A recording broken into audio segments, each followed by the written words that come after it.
Ferry.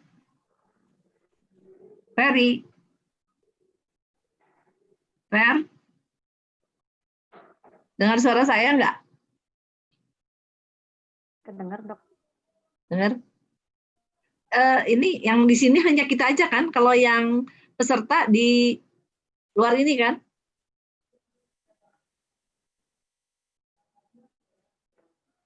Udah mulai, Dok. Oke.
Has a large number of institutional achievements.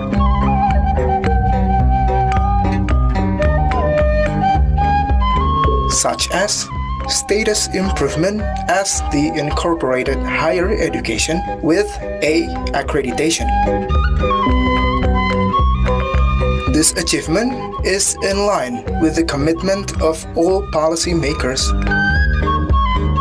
in order to accomplish the vision and mission of UNPAD to be excellent university in conducting a world-class education that is able to support the nation's competitiveness through a quality learning process and innovative research.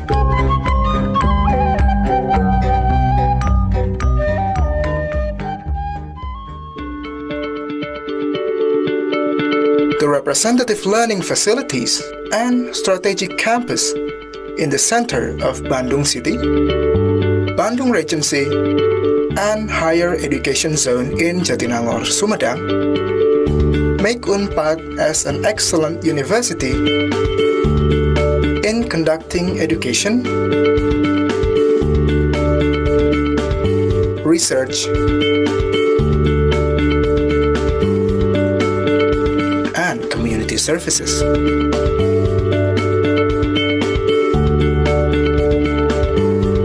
Through its best programs enabling to fulfill the needs of society. Nowadays, UNPAD has 16 faculties and 1 postgraduate school, totally consisting of 152 study programs. Faculty of Law, Faculty of Economics and Business, Faculty of Medicine, Faculty of Mathematics and Natural Science, Faculty of Agriculture, Faculty of Dentistry, Faculty of Social and Political Sciences, Faculty of Arts, Faculty of Psychology, Faculty of Animal Husbandry, Faculty of Communication, Faculty of Nursing, Faculty of Fishery and Marine, Faculty of Agricultural Industry Engineering, Faculty of Pharmacy, Faculty of Geological Engineering, Postgraduate School.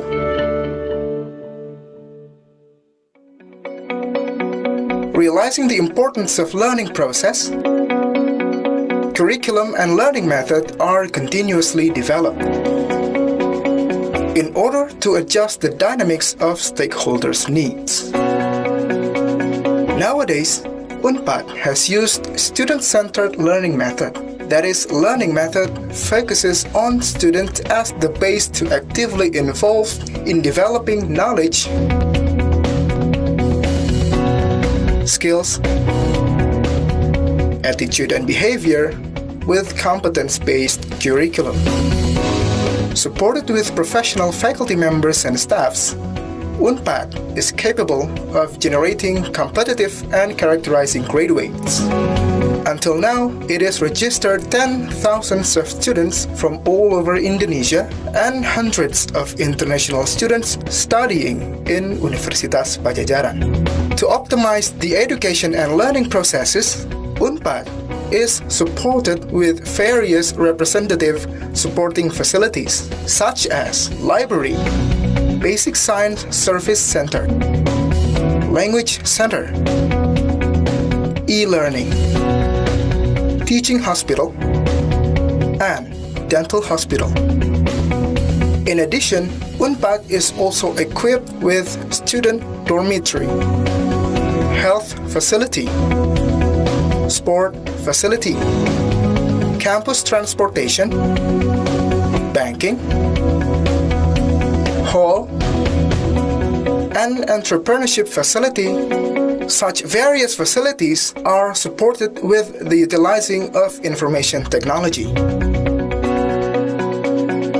Besides supporting the academics quality, Universitas Padjadjaran also fully supports the activity of student character building through some student unit. As a part of society, Universitas Padjadjaran absolutely realizes that its function is limited not only in teaching, but also social and cultural aspects. Some social activities, society empowering, and research implementation have been conducted to give real benefits for all society.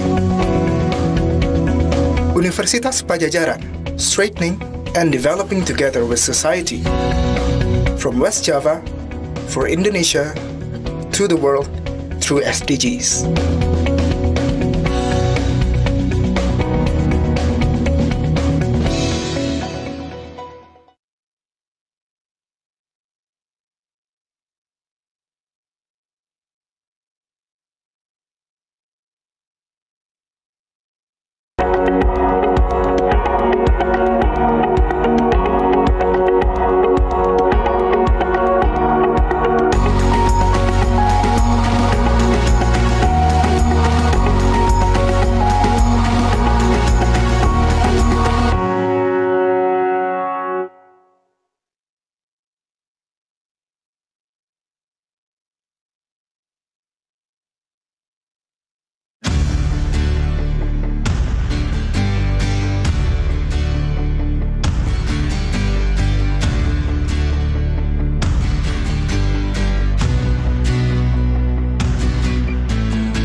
Good afternoon, my fellow colleagues and friends. It is nice to have you all in this webinar.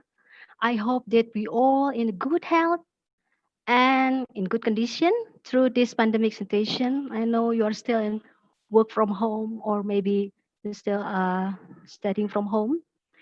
And I'm hoping that we are in happy, yeah? We're happy together. And first of all, I would like to introduce myself. I'm Amalia. I'm from Dental Faculty, Universitas Pajajaran, and I will be your moderator throughout this webinar. And now I would like to welcome our Dean, Dr. Nina Justiana, to deliver opening remarks and a warm welcoming speech. To Dr. Nina, the floor is yours. Thank you very much, Dr. Amalia. To everyone, saya ucapkan Assalamualaikum warahmatullahi wabarakatuh. Waalaikumsalam warahmatullahi wabarakatuh. A very good afternoon to you all. It is my great pleasure to address at the opening of today's seminar on Introduction to Statistics for Health Research, Part 1. On behalf of Faculty of Dentistry, Universitas Pajajaran, I would like to express my gratitude to Dr. Marisja Hizriana from Edinburgh Dental Institute, the University of Edinburgh, United Kingdom, for sharing her time and knowledge with us today. I personally met Dr. Marisa in Edinburgh last February. Is that right, Dr. Marisa? Yes.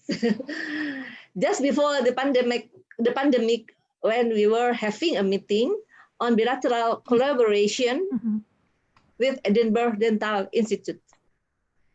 In this unfortunate circumstance, where we have to stay at home, we have to keep up, also we have to keep up our productivity. So here today, undergrad, postgrad student, lecturer, researcher, and maybe dentists from Indonesia and also all over the world have gathered to learn about statistics in health research from our expert we have today. So once again, thank you, Dr. Marisa, for your time. Hopefully, this is the beginning of many academic collaboration in the future between our institutions.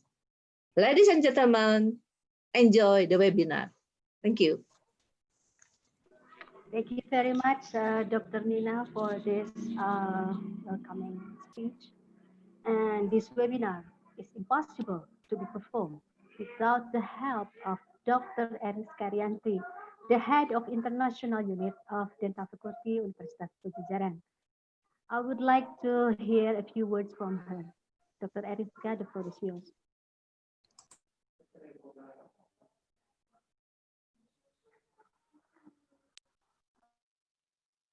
Welcome to Universitas Pajajaran webinar series. My name is Dr. Eris Karyanti. I am the head of International Unit, Faculty of Dentistry, Universitas Pajajaran in Indonesia. Today's webinar is the one among several series of international collaboration webinars, presenting world-class speakers.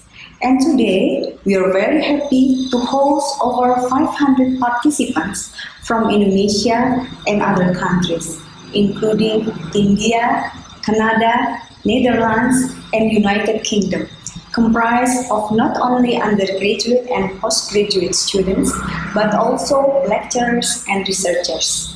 We are looking forward to meet you again at our next webinars. Please follow the links on the YouTube video description.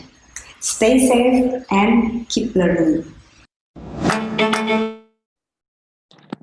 Thank you, Dr. Eriska, for the few words. And maybe before the presentation begins, I would like to inform the regulation of this webinar. So for participants who would like to ask a question, you could write your question in the chat or comment in YouTube, and we will select the question and raise it and address it to Dr. Marisa. So I would like to introduce our speaker today, far away from UK, Dr. Marisa. How is it going? Is it okay? Everything is all right. Everything is all right, Dr. Amalia. Thank you. Alhamdulillah.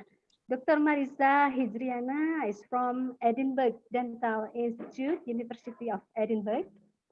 And she had his bachelor in Universitas Pajajaran Indonesia from 2003 to 2007 and Doctor of Dental Surgery also in Universitas Pajajaran Indonesia. And then she undertook master in public health methodology from 2012 until 2013 in University Libre de Bruxelles, Belgium. And finally, she is now a PhD candidate in dentistry from 2015 until 2020 with the supervisor, Professor Angus Walls. And she already had the Edinburgh Global Research Scholarship from the University of Edinburgh and Principal's Career Development PhD Scholarship from University of Edinburgh. So Marisa, this is an honor for us to have you as a speaker, and the floor is yours. Thank you so much. Thank you. So first of all, I would like to say thank you to the Faculty of Dentistry, University of Pajajaran for the opportunity. I was invited by my colleague, Dr. Ellie. She did her PhD in the UK as well. And I'm happy to share a little bit of knowledge about statistics in health research today. In this webinar, we will not go in details with the mathematical properties in statistics rather than focus on the application of statistics in the health research field. So I believe that Dr. Amalia already mentioned that some of you undergraduate students or postgraduate students. So I'm happy to share my experience studying postgraduate in both Belgium and the UK if you are interested in. So just feel free to ask about that in the questions.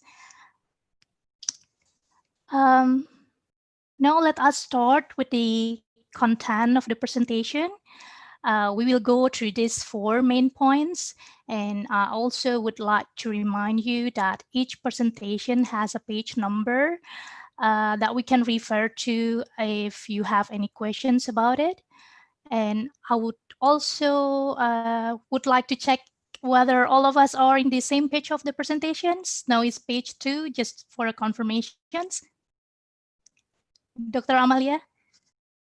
Not yet, Marisa.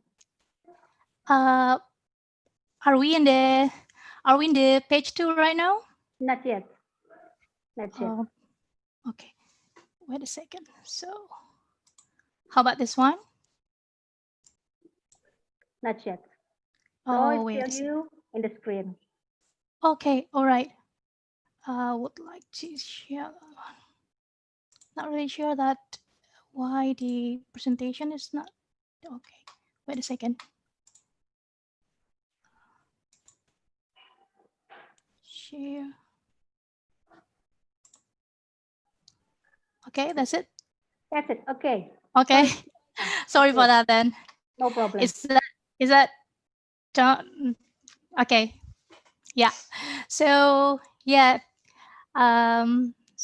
So that's why I would like to check the page number so we are in the same page number. So yeah. Now let us start with the content. So we will go through these 4 main points. And I also would like to remind you that each presentation has a page number. So if you want to ask any question about it, you can refer to it. So now we'll start with the research methodology. Before introducing some basic concept in statistics, let us have a look at the research methodology available. So potentially most of you will will need to think about this prior to conducting any research for your final assignment, perhaps. So basically, there are two major research perspectives which we can do. One is quantitative research, which we need the descriptive and statistical tasks to analyze the data. And the other most common one is the qualitative research. In the qualitative research, perhaps it's a different kind of things. We don't dealing with the statistical things, but we dealing with constructions of meaning behind participant perspective, act, and their experience and behavior. So if we talk about the most common research tool in the quantitative research in the health fields, then the most popular one are questionnaire and health screening. And for the qualitative research, the most common research instrument used are interview, focus group discussions, and observations. And the third one, the possibility to do a research is a mixed method research where we combine both of quantitative and qualitative research. And the strength of this research methodology for the mixed method, as its name, use multiple methods and offering the possibility to obtain both depth and richness data, and more wrongly, answer to the research problem by examining the similarities and also differences between the quantitative and qualitative findings. And during my master degree and PhD, I've done a different kind of this form of research, quantitative, qualitative, and mixed method research. So I know that this form is for the introduction to the statistic, but if you do have any interest in qualitative research and a mixed method, you can also ask about this.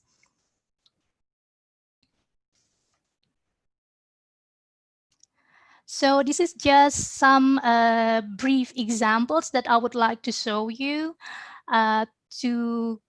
to have an illustration about different kind of research methodologies. So I've selected several paper. When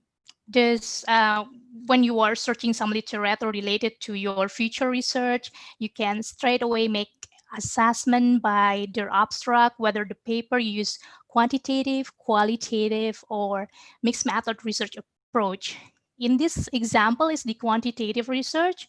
So we can see that this type of study, this one is used cohort study, and as expected in any quantitative paper, will include a statistical significant assessment, which we can see here that they're reporting the p-value here.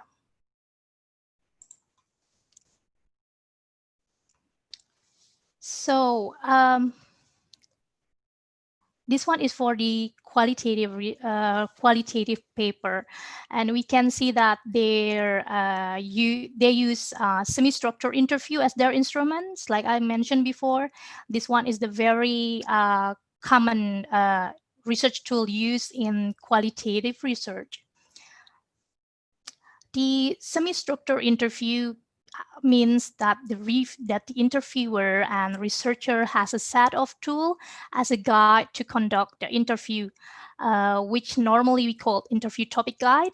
But the semi-structured interview also makes some room for the development in the field if there is any new issue elicited by the participants related to the research interests. This one is a mixed method research. So in this kind of research, normally there are quantitative data and qualitative data. And the quantitative data is analyzed through the statistical analysis, and the qualitative data can be analyzed with the thematic codings or grounded theory or some kind of framework thematic analysis. So if we go to the types of study, it is mainly divided into descriptive and analytic. In the descriptive studies, the aim is to describe the characteristic of the distribution of disease or the problems in the populations. And we have to underline that in descriptive, in the descriptive studies, we cannot establish the causal relationship. But if we want to go further and we want to establish the causal relationship, then we can do the analytic studies. So here we can establish causal link between the predictor or risk factors and exposures and outcome with the analytic studies. For the descriptive studies, are divided into these groups as correlational studies, case report, case series, and cross-sectional survey, which we want to discuss further in the next slides. In the correlational studies, we use data from the entire populations in a country to compare the frequency. The frequency between different population at the same time period or different time period in the different populations. For examples in the health research field could be ecological study about the associations. Let's take example, smoking status and the severity of periodontal disease. So I understand that perhaps not all of you come from dental educational backgrounds and not very familiar what is periodontal disease. So I would just give a brief descriptions about periodontal disease. So because we will use periodontal disease examples in this presentations. So periodontal disease is inflammatory gum disease affecting the supporting tissue of the teeth, and the major form of the disease are gingivitis and periodontitis. And gingivitis is characterized by the soft tissue inflammations and does not result in bone destructions around the teeth. And periodontitis, it's inflammation of both soft and hard supporting tissue and characterized by the progressive disruptions of connective tissue, attachment, and bone around the teeth over the years. So, for example, we want to do ecological study to assess association between smoking status and periodontal status by country. We can examine this in one population, for example, Indonesia, but we can compare the data from different time. Let's take example 2019 and 2020. That's one of the possibility to do correlational studies. Other things we can also try to assess this in the same time. Let's take example for 2020, but we take the data not only for Indonesia, and we want to compare, for example, both developing and developed countries. So we can take data from Indonesia and also from the UK and from other countries as well. That is one of the possibility to do correlational studies as the example.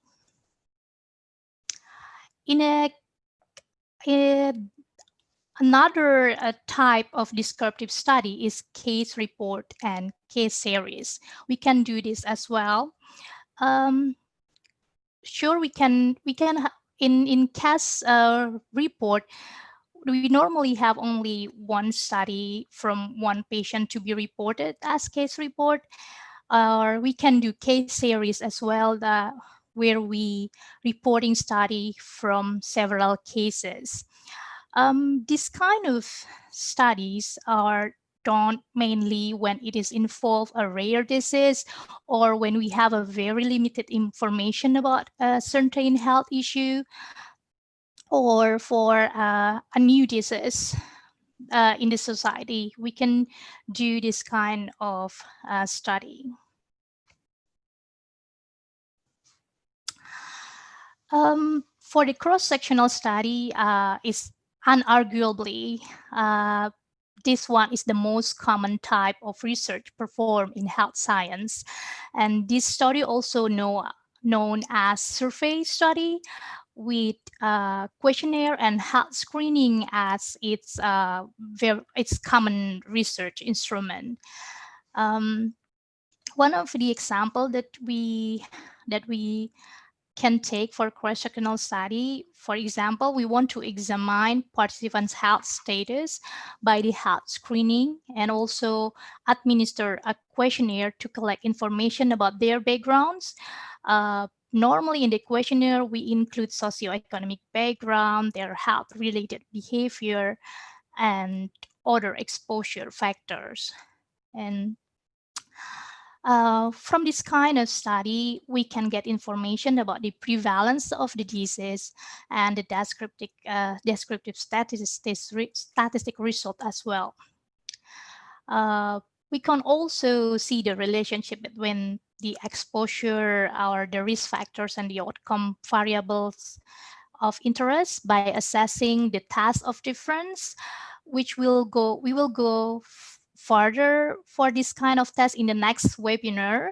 So yeah, task of difference, including difference of means tasks such as t-task and ANOVA, and the task of association, for example, chi-square test. So like I mentioned before, the overview about the statistic tasks such as parametric and non-parametric tasks will be presented in the next webinar. For the analytic study, as you can see here, analytic studies can be divided into observational and interventional. The observational are divided into case control, cohort, and for the interventional, we can do either randomizations or non-randomization study.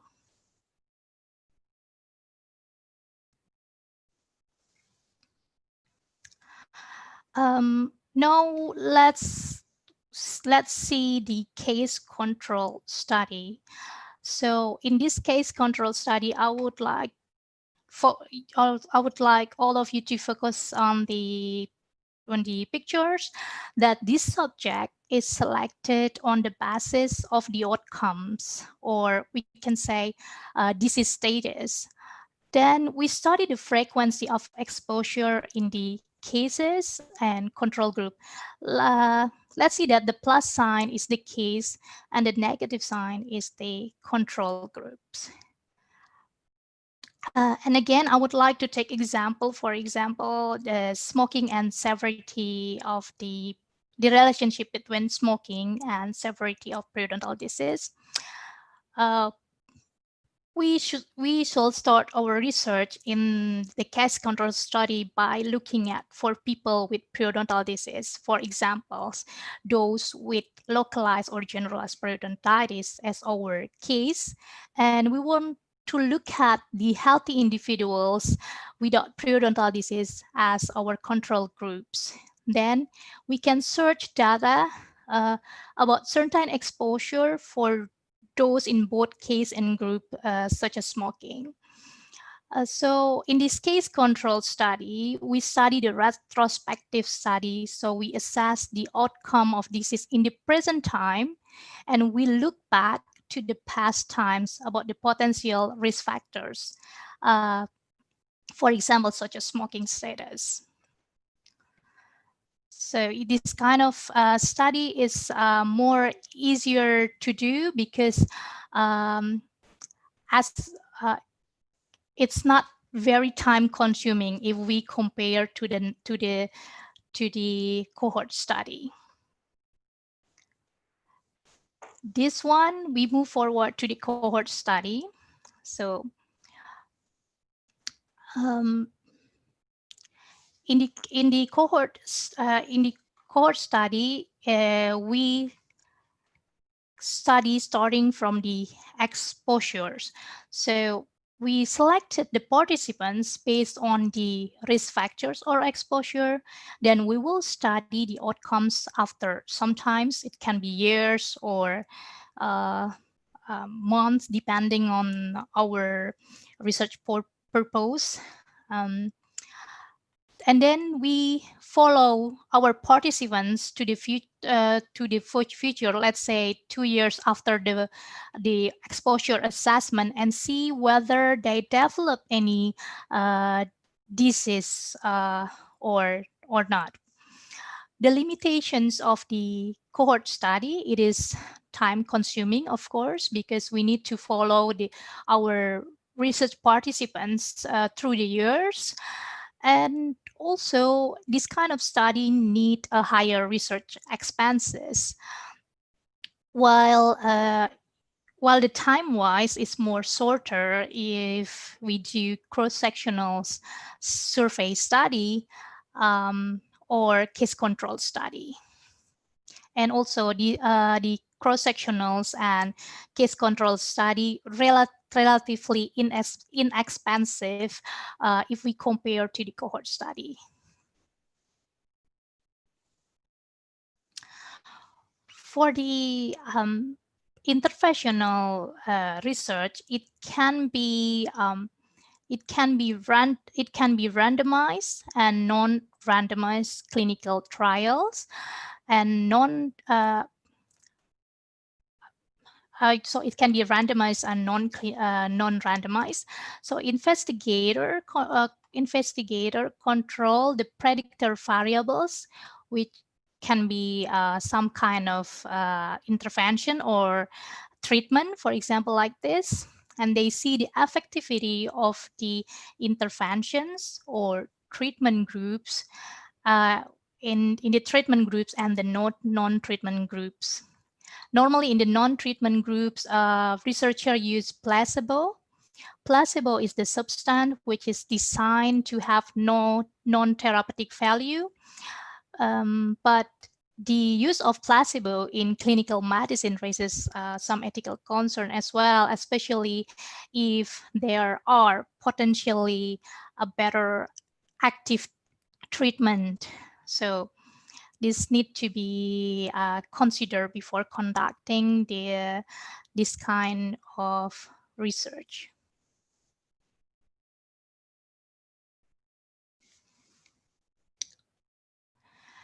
Now we want to start focus ourselves in the introduction to the statistic, and I will introduce some basic concept in the statistic in this webinar. So when we talk about statistic, it is really important for us to start from the understanding of the populations and samples. Except when a full census is taken, we normally collect data from sample from the populations. Statistics allow us to use the samples to make inferences about the study populations. And the population used in the statistic is not limited to a present population of people, but can refer to any collections of data involving people who may be still alive in the future, or we can also do analysis data from the past. In general, the process of statistical analysis is undertaken on information collected from the samples of people. So, or it can be experimental subjects or experimental subjects that are representative of the population of interest. And the sample here must stand as surrogate for us to see the statistic in the real statistic in populations. So the statistical method allow us to bridge the gap between sample and the populations. And we use result calculated from the samples to be applied to discussions of the properties of the population.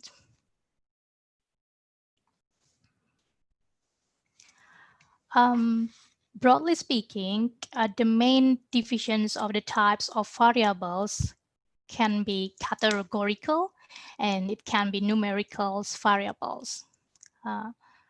Knowing the types of variable used is important as it is related to the statistical task that we will use for our data analysis. Numerical variable can be continuous or it can be discrete. Continuous variables, as the name implies, is a measurement of a continuous scale. For example, weight, or here for a dentist, it could be also oral hygiene index score. In contrast, the discrete variable can only take a limited number of discrete value, which are usually a whole number, such as number of children in the family, or it can be number of episodes of diarrhea in a toddler in a year. That's one of the example of discrete variables. For the categorical variable, it can be unordered or it can be ordered. The place of birth, ethnic groups, gender, and for example, type of drugs. It's some of the examples of the unordered variable.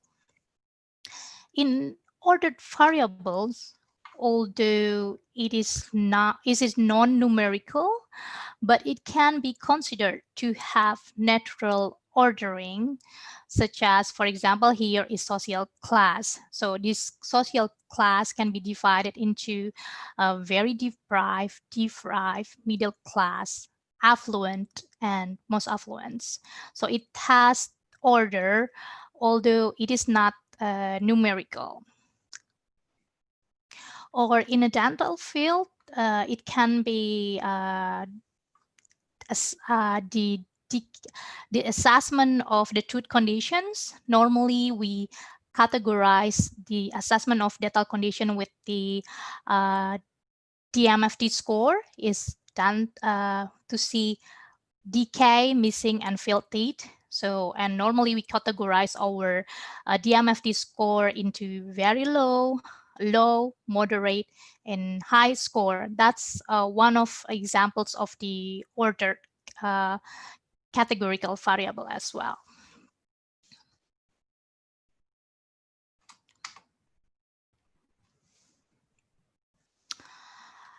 Here, we want to distinguish between outcome and exposure variables.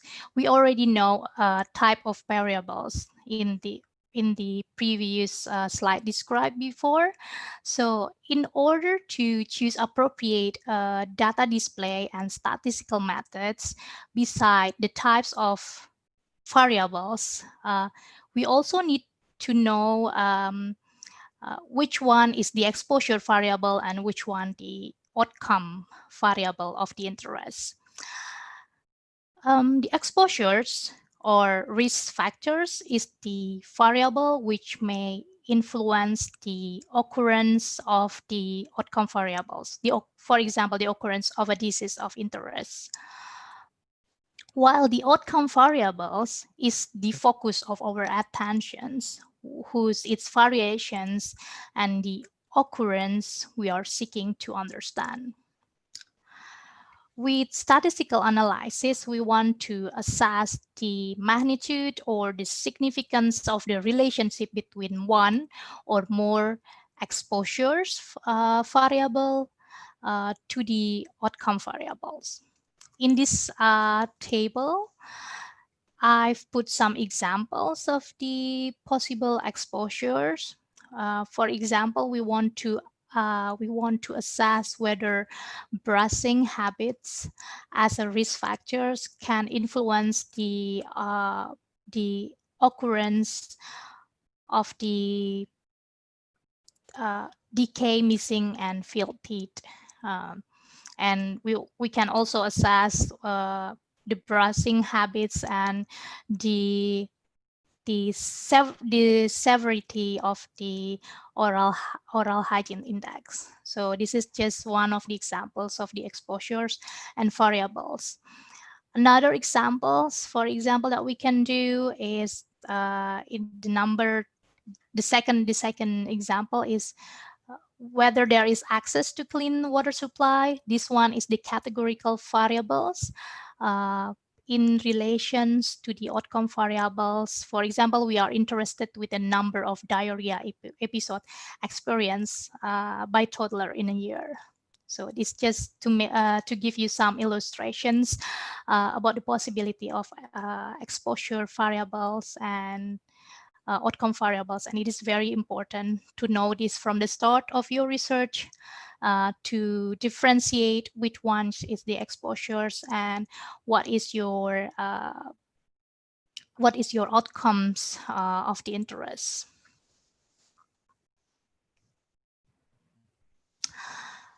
The next assessment before we decided which statistical tasks to use for the analysis is we need to assess whether we have normal distributions.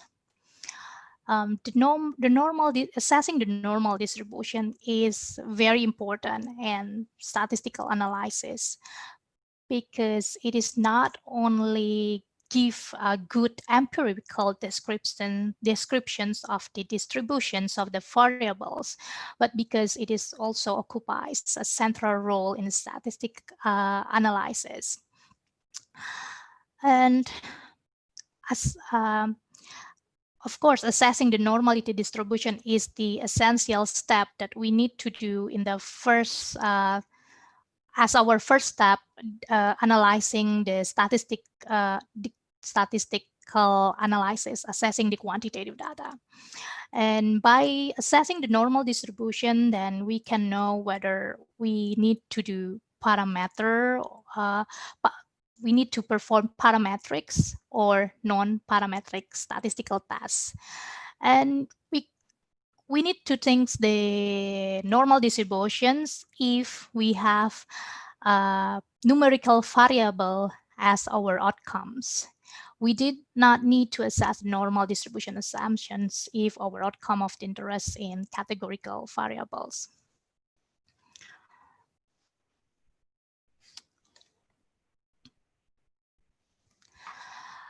I would like to give you some illustrations about the shape of distributions.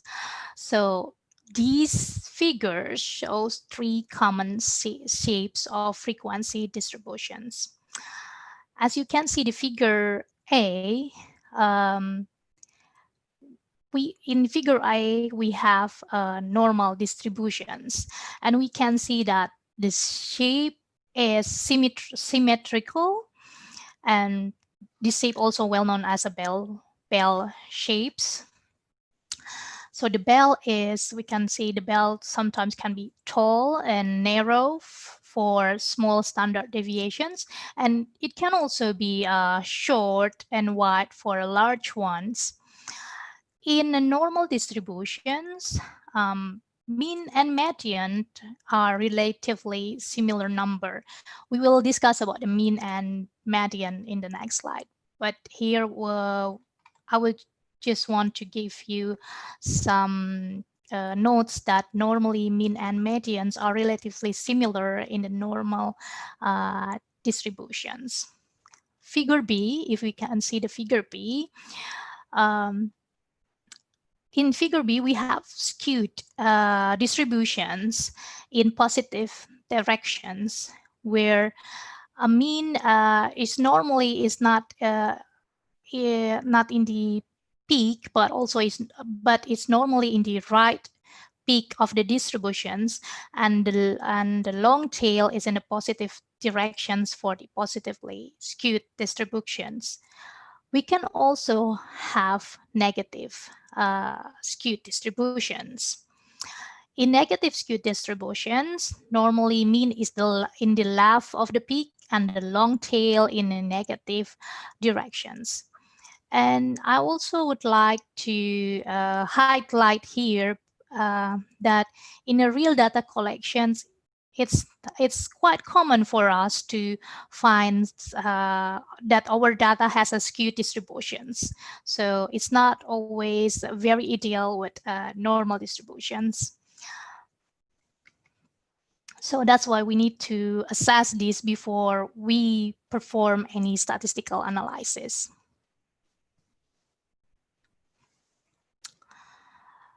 So we have talked about mean in the previous slides.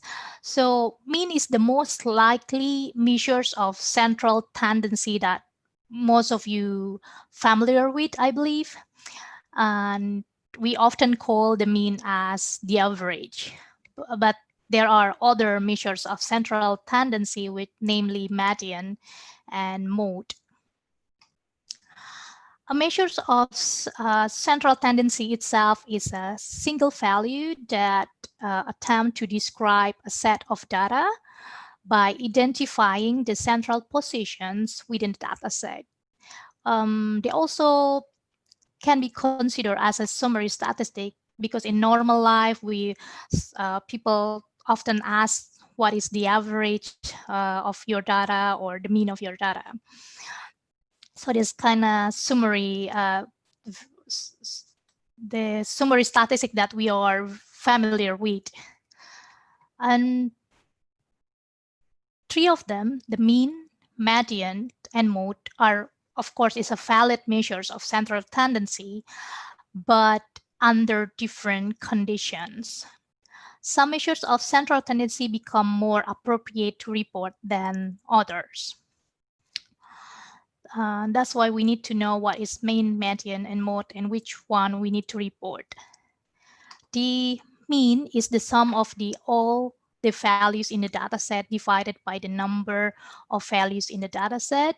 As we have discussed in the previous slides, mean is the best central value to be reported if we have normal distributions normal distributions data. And the median is the central value for a set of data that has been arranged in order of a magnitude. And the mode, as you can see, is the most frequent score in the data sets. We will go to the example of this in the next slide.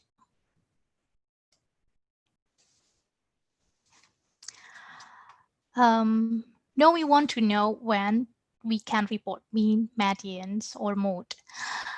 So when we have a relatively normal distribution, mean is the best central value to be reported. However, there is a conditions where report mean will be inappropriate. So mean has one main disadvantage, because mean is particularly susceptible to the influence of the outliers. The outliers are the value that are unusual if we compare to the rest of data set by being very large or being very small. As we can see in this example, we can see that there is outliers in the participant number 5. So the age is 82, while we know that other participants range between 15 to 18. And if we calculate the mean becoming this one, 27 years old. But like I said before, if we inspect further to the raw data, that it might not be accurate to reflect to the most participants' age, as the most participant ages range 15 to 18 in this case. Just we can see that in this kind of data, we can see that the data is being skewed by one outlier's data, which is a participant number 5. This kind of data will produce positive skewed distributions. And if we put this data by the order and try to calculate the medians, here we ordering our data into 15, 16, 16, 17, 18, and 82, for example. If we ordering our data, we can see that the median is 16.5. Therefore, the median will be a better measures of central tendency in these situations, because as data becomes skewed, the mean lose its ability to provide the best central location for the data by dragging it away from the typical values.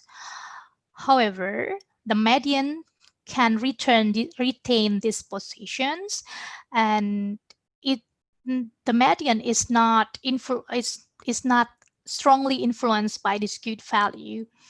So in this kind of distribution, for example, in this data, it's better to present the median other than mean, because the mean could give some misleading informations. But also you can also report both mean and median as well to give more informations to your reader. And the third one is the mode that we described before. Mode is normally reported when we have nominal data, so some kind of categorical data. It can be 2 or more categories, or 2 or categories or more. We can report the mode or other than mean or median. Normally, mean and median if we have numerical data. So when assessing normal distribution, we can produce some histogram like these pictures here. So wait a second. So the we can produce this by the statistical software, either SPSS or Stata, and by producing histograms, we can see some indication whether our data is distributed normally or it can be skewed. These figures is taken from one of my study to give you some examples. For example, here in the good categories, we have relatively quite normal distributions. This one we can see it's slightly skewed in the fair categories. We can see that our histogram diagrams is relatively skewed, but in the third one, in the poor, in this poor categories, we can see that our data is definitely positively skewed. So we can assess this by producing histograms through some statistical software. But having histograms as the assessment is normal distributions, it's only one of, so we need to evaluate other points in assessing normal distribution as well to make sure that our distribution is really normal distribution or skewed distributions.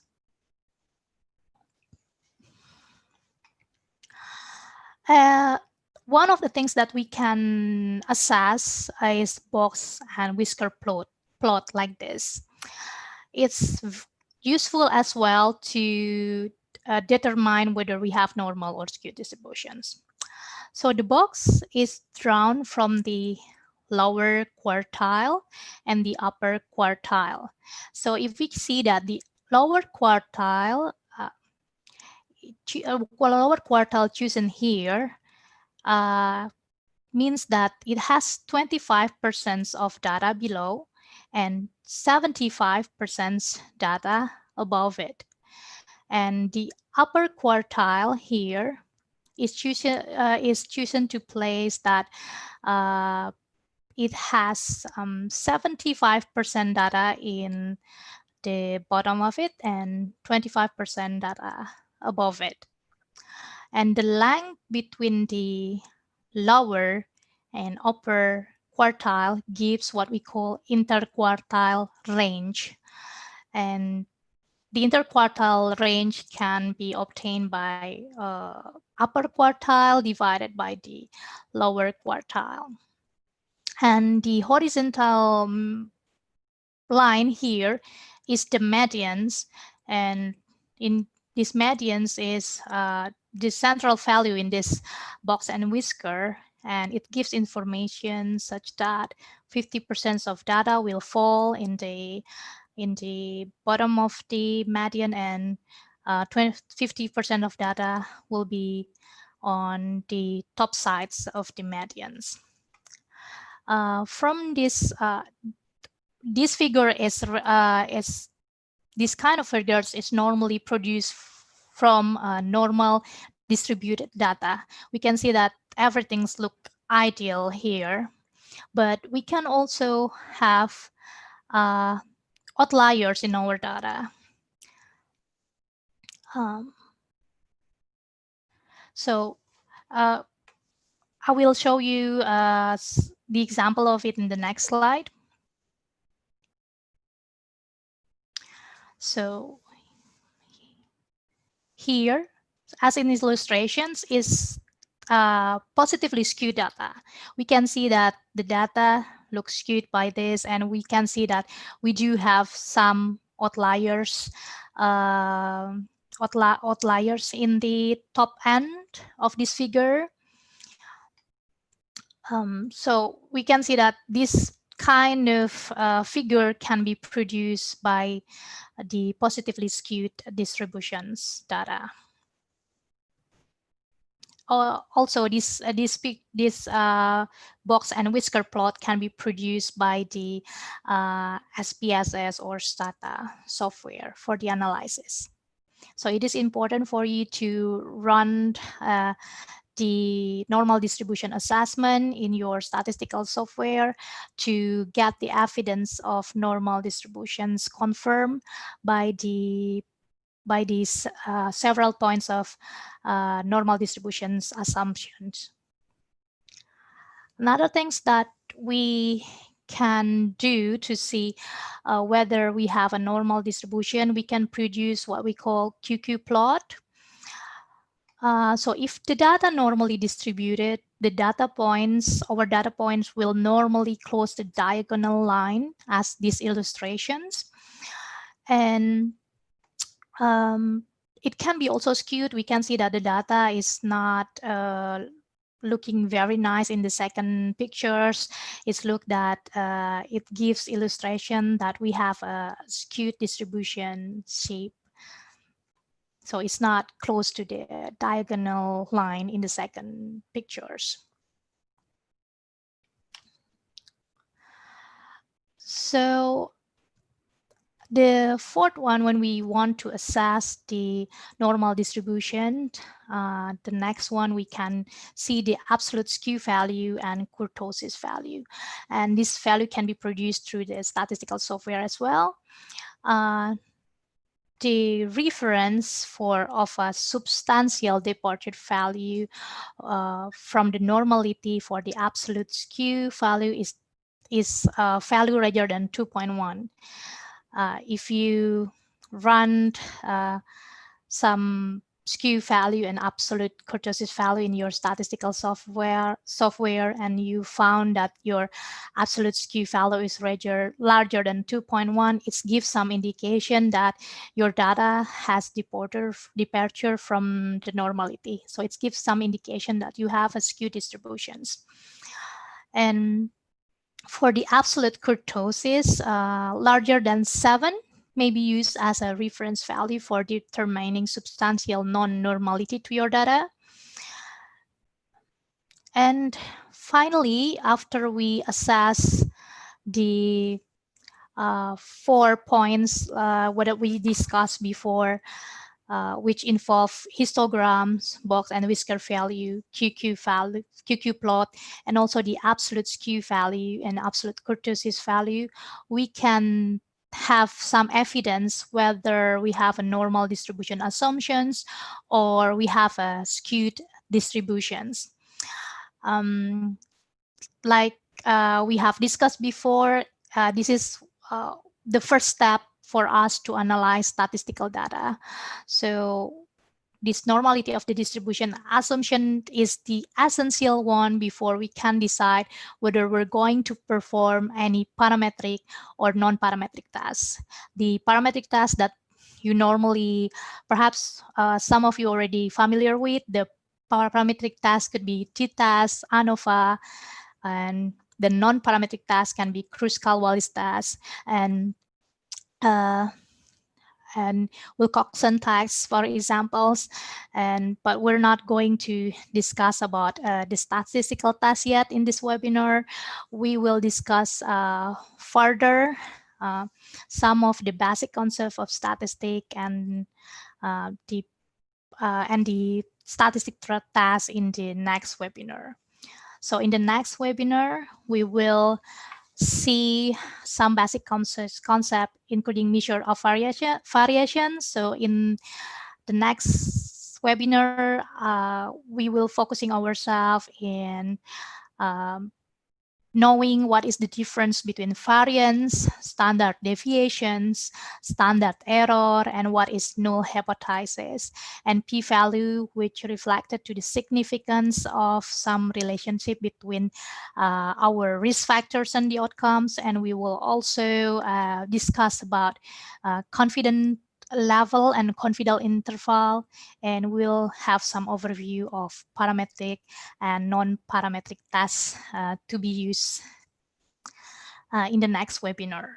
So this first webinar just give you some first step to assess the normal distributions before conducting any statistical analysis. Thank you. Oh, this one is a glimpse of the beauty of Edinburgh. I took this photo before the pandemic, of course, and it was taken in my first year of PhD when I first year in my PhD as a PhD student. So it is enchanting city and can give you an idea to put in your travel bucket list, perhaps after the pandemic resolve. Okay, all right. I'm happy to take any questions. Thank you.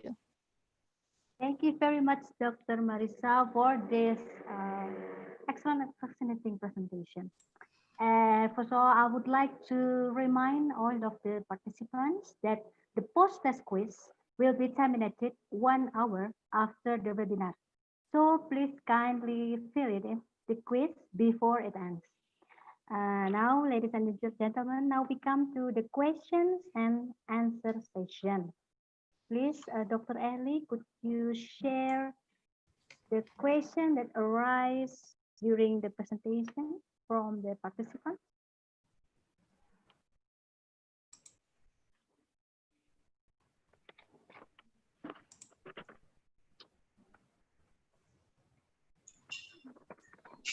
We already have Janet Wijaya.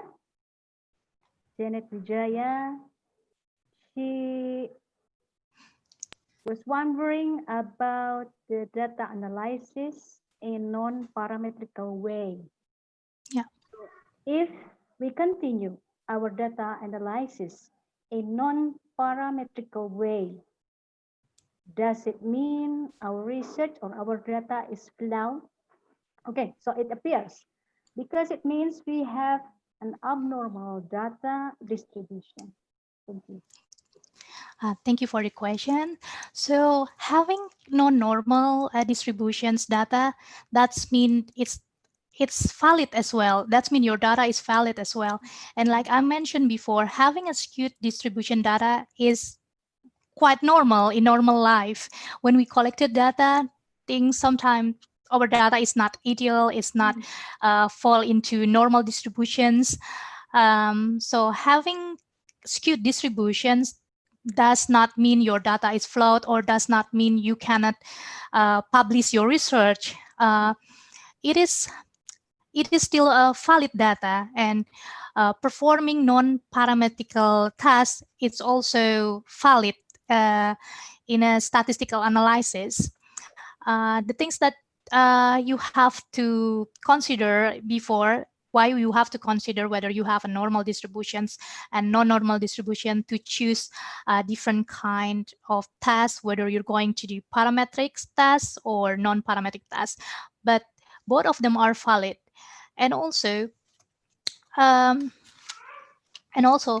in the distributions of if you have a quite large number of data, but then you have skewed distributions, you can also adapt the central limit theorems theory. That means you can still perform the parametric tests as well if your samples are large. So in this case, you may analyze your data in a non-parametric test, but you may also analyze it in parametric test if you satisfy the central limit theorems assumptions, which we can discuss further in the next webinar. So like I told you before, having skewed distribution data is a very common in normal research life. So that is fine. That's not mean your data is flawed. You can still go on analyze your data using the non-parametric tests, and you can still report that one. And yeah, we can discuss about this in the next webinar about which non-parametrical data that we can use if we do have a skewed data. Okay, so the second question is from Zikri Hakam. Yes. Zikri Hakam asks about how we can decide the research needs control group or not. Okay, maybe he asked about how can we decide that the research needs control group or not. Okay, so basically, perhaps Zikri want to ask about the case and the control.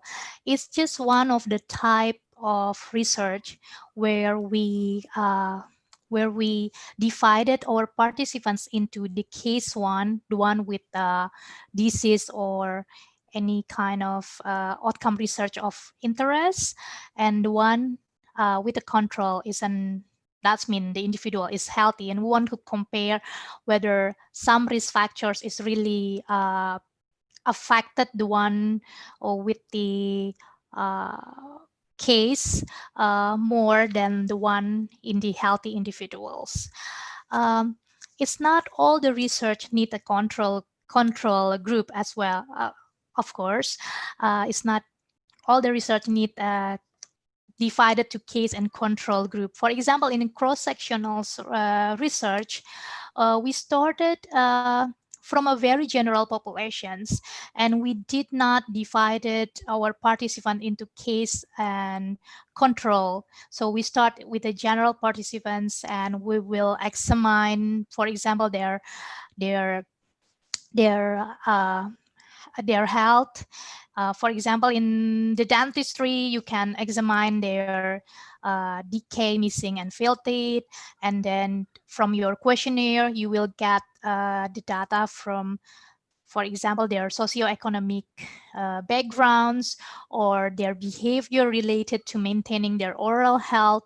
So that's some kind of risk factors. And you don't start with case and control, you just start analyzing the data from the participants. For the outcome, for example, nevertheless, for the outcomes, you you still need to categorize your outcome into those with the disease and those without the disease, for example. That's the very simplest one. But you can also, for example, categorize things in, I will take some examples in the dentistry.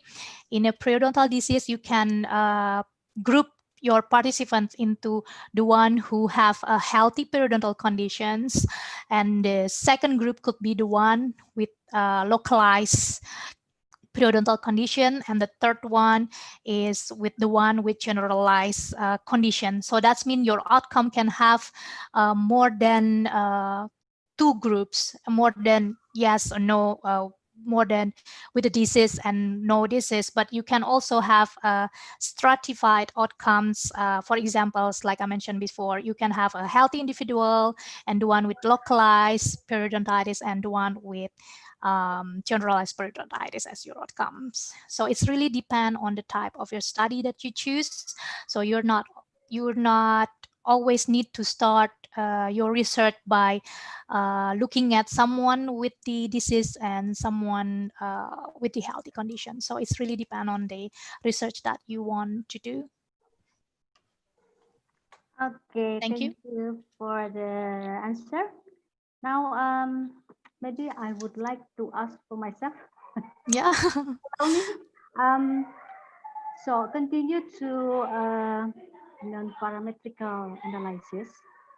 I already performed my statistical analysis, and it is called a box-Cox transformation. A box-Cox transformation is a way to transform a non-normal dependent variables into a normal shape. Maybe you could also explain it to the first question. It's Yeah. relevant first question. Yeah. Box-Cox transformation. Actually, it works for me. Yeah. Thank you so much, Dr. Amalia. Yeah, if you have non-normal distributions, before decided whether, okay, if I have a non-distribution, should I go straight away to the parametric test? Yeah, there is a choice actually for transforming your data, your skewed data into normal data. One of the way is log, like Dr. Amalia mentions, it can be logarithmic transformations. So so if you have a positively skewed distribution, you can do either logarithmic transformations, or you can do also reciprocal transformations or square root transformations. That's if you have a positively skewed distributions. What if your data is negatively skewed distributions? If you have a negatively skewed distribution, it's not recommended to do logarithmic transformations. So you can do transformation by doing a square transformations or cubic transformations. That's one of the way that you can do. I will try to put this in the next webinar if we do have time for this. So it's interesting to add. So you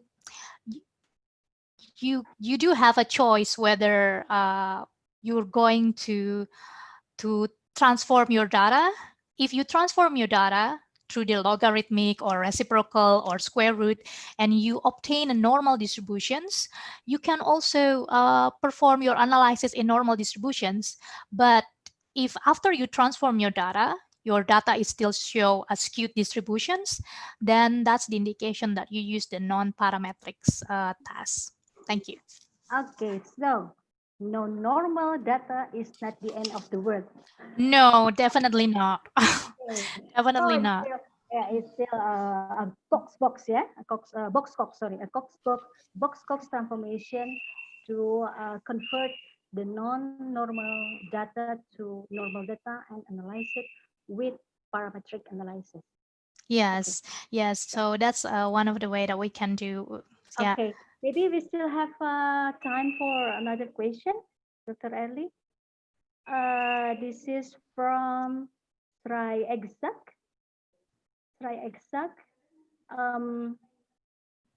Would you describe how the research activities in UK right now in this pandemic COVID situation? Yeah. Yeah, thank you for the question. So yeah, we've been in a lockdown situation since in the middle of March. So basically, most of us are working from home, but now the lockdown is already easing, so some of the sector can start again. But for the research, it's normally it is prioritized to things that related with the health service or related to the vaccines, for examples. That for that kind of research, for the vaccines, for the COVID-19, that kind of research, of course, still going on. Although we have lockdown, but for other research, it's quite difficult to do. If you have if you're doing your research in a lab, uh, for example, so you have to try to do things based on your working from home settings. Yeah, but yeah, that's the conditions here. But hopefully things will get better for all of us, and we can start doing our research again. We are Yeah. hoping and pray, yeah?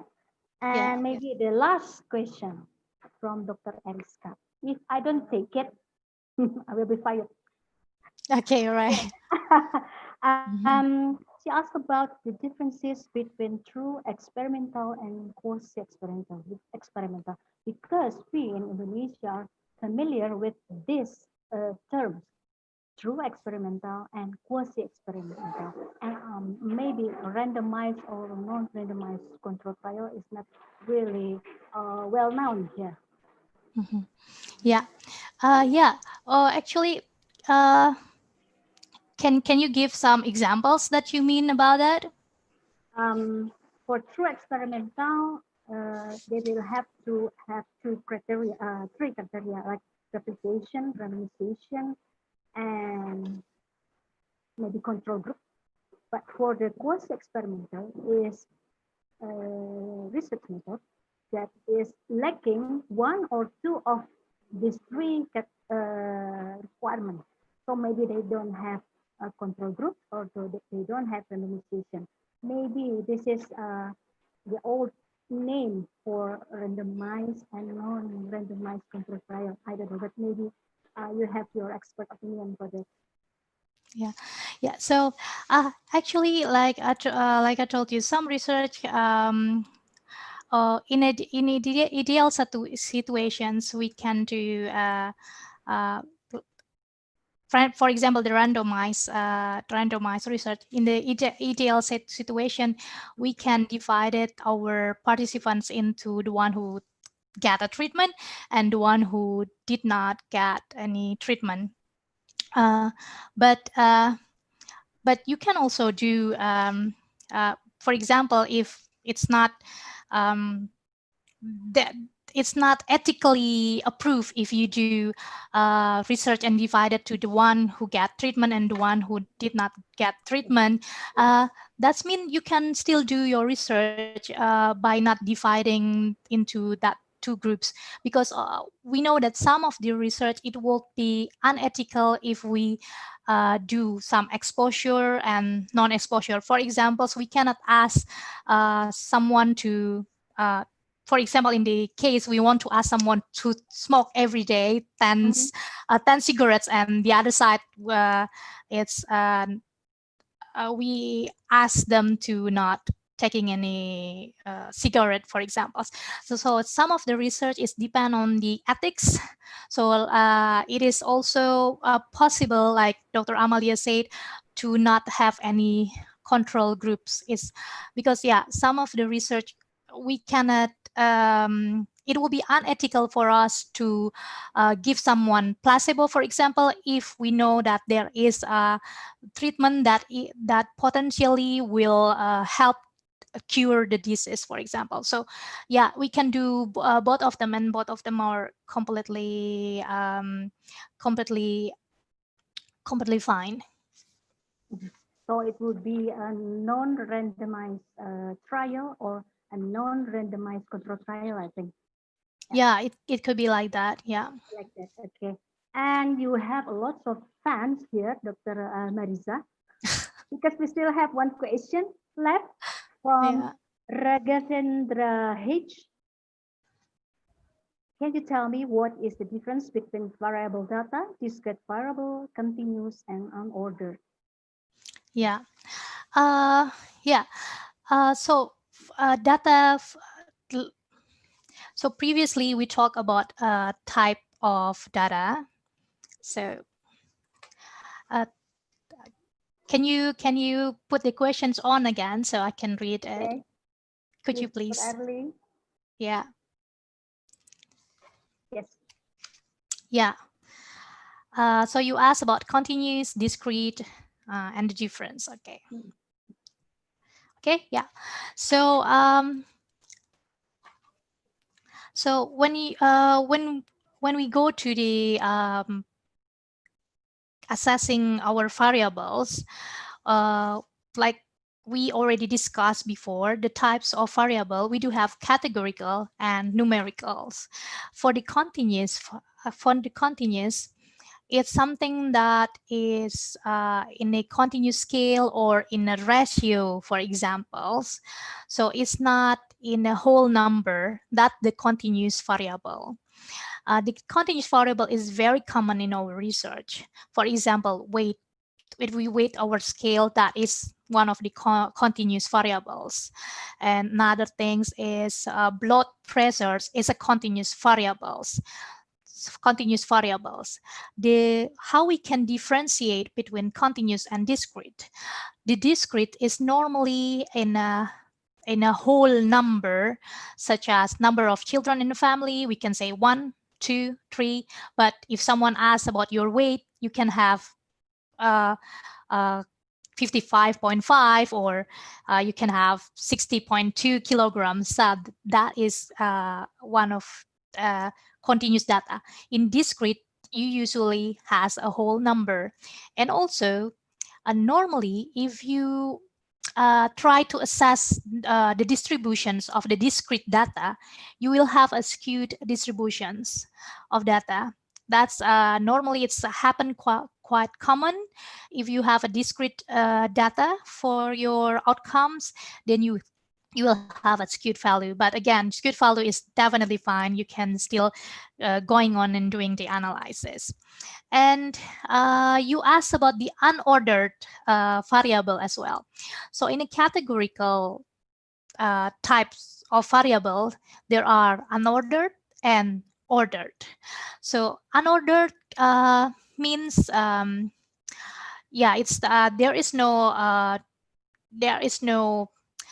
natural ordering on it. For example, gender, there is no natural ordering, whether you are male or female, or your ethnic groups is not it doesn't have any natural ordering. For example, you are Asians, you are Europeans, it's categorized as unordered variables.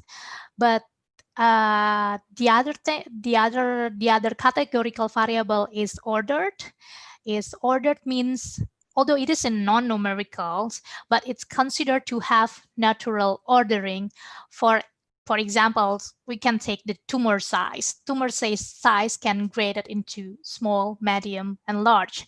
That means your data in categorical, 3 categories in this kind of variables. You have 3 categories, and it is ordered because you have small, medium, and large. For example, in the tumor size grade. So in a so if you have unordered data, it's very common. If you assessing the socioeconomic backgrounds, for example, you assessing their gender, their ethnic groups, that is one of examples of unordered data. But if you assessing their incomes has a natural order. You can grouping the incomes into low incomes, middle incomes, higher incomes. That means it is ordered variables. So yeah, and this one is very important as well before you know which kind of statistical task that you going to do. Thank you. Thank you, Dr. Marisa, for your long and clear explanation. So, ladies and gentlemen, we finally come to the end part of this webinar. Dr. Marisa, you can also answer the question from the comment in the YouTube because the time is up. So all of the questions that cannot be answered in the session can be answered directly from the comment box in the YouTube. Okay, I would like to thank Dr. Marisa here for this excellent and interesting presentation, and to all of the participants who are so fascinated to join the webinar. Please give big applause to all of us. And don't forget, we'll be having the second session. It's the 4th of July at the same time. Okay, thank you very much. Thank you so much, everyone. Thank you for your time. Thank you. Okay, bye-bye. Thank Take you. care. Take care.